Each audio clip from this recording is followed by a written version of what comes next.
ആദ്യ ദിനം മികച്ച കളക്ഷൻ സ്വന്തമാക്കി രാജേഷ് മാധവൻ ചിത്രം ധീരൻ. ഹലോ ഫ്രണ്ട്സ്, എല്ലാവർക്കും മൂവി ടോക്സ് ആൻഡ് റിവ്യൂവിന്റെ പുതിയൊരു വീഡിയോ സ്വതപ്പുന്നത് വീഡിയോ ഭാഗത്ത് നമ്മൾ പങ്കുവെക്കാൻ പോകുന്ന ധീരൻ എന്ന് പറഞ്ഞ ഏറ്റവും പുതിയ മലയാള സിനിമയുടെ ആദ്യ ദിന കളക്ഷൻ റിപ്പോർട്ടാണ്. വീഡിയോ ആദ്യമായിട്ട് കാണുന്ന സുഹൃത്തുക്കളാണെങ്കിൽ ഏറ്റവും പുതിയ സിനിമാ വിശേഷങ്ങൾക്കായിട്ട് ഇപ്പോൾ തന്നെ ചാനൽ സബ്സ്ക്രൈബ് ചെയ്തു വെക്കുക. രാജേഷ് മാധവൻ, അശ്വതി മനോഹർ, മനോജ് കെ ജയൻ, അശോകൻ, സുധീഷ്, വിനീത് രാധാകൃഷ്ണൻ, സിദ്ധാർത്ഥ് ഭരതൻ, ശബരീഷ് വർമ്മ, അഭിരാം രാധാകൃഷ്ണൻ, ജഗദീഷ് തുടങ്ങിയവരെ കേന്ദ്ര കഥാപാത്രമാക്കി ദേവദത്ത് ഷാജി ആദ്യമായിട്ട് തിരക്കഥ എഴുതി സംവിധാനം ചെയ്ത ചിത്രമായിരുന്നു ധീരൻ എന്ന് പറയുന്ന സിനിമ. മികച്ച അഭിപ്രായങ്ങൾ തന്നെ ചിത്രത്തിന്റെ ആദ്യ ഷോയ്ക്ക് ശേഷം സ്വന്തമാക്കാൻ സാധിച്ചിട്ടുണ്ടായിരുന്നു. ചിത്രം മികച്ച അഭിപ്രായങ്ങൾ സ്വന്തമാക്കി ഈ ഒരു വർഷത്തെ വിജയ ചിത്രമായിട്ട് മാറാനുള്ള സാധ്യതകൾ ഏറെയാണെന്നാണ് ഇപ്പോഴത്തെ ആദ്യ ദിന കളക്ഷൻ റിപ്പോർട്ട് ആദ്യ ദിനത്തിലെ അഭിപ്രായങ്ങൾ വഴി സ്വന്തമാക്കാൻ സാധിച്ചിരിക്കുന്നത്.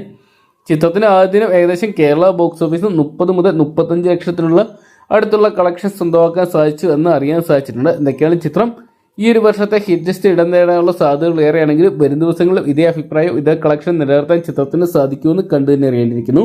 എന്തൊക്കെയാണ് കാത്തിരിക്കാൻ ചിത്രത്തിന്റെ വരും ദിവസങ്ങളിലെ കളക്ഷൻ അപ്ഡേറ്റിനായിട്ട്. അപ്പോൾ ധീരൻ എന്ന് പറയുന്ന മലയാള ചിത്രം നിങ്ങൾ കണ്ടിട്ടുണ്ടെങ്കിൽ സിനിമയെക്കുറിച്ചുള്ള നിങ്ങളുടെ സത്യസന്ധമായിട്ടുള്ള അഭിപ്രായങ്ങൾ കമന്റ് ബോക്സിൽ പങ്കുവെക്കുക. വീഡിയോ ഇഷ്ടപ്പെട്ടെങ്കിൽ ലൈക്ക് ചെയ്യാനും ഷെയർ ചെയ്യാനും ചാനൽ സബ്സ്ക്രൈബ് ചെയ്യാനും മറക്കണ്ട.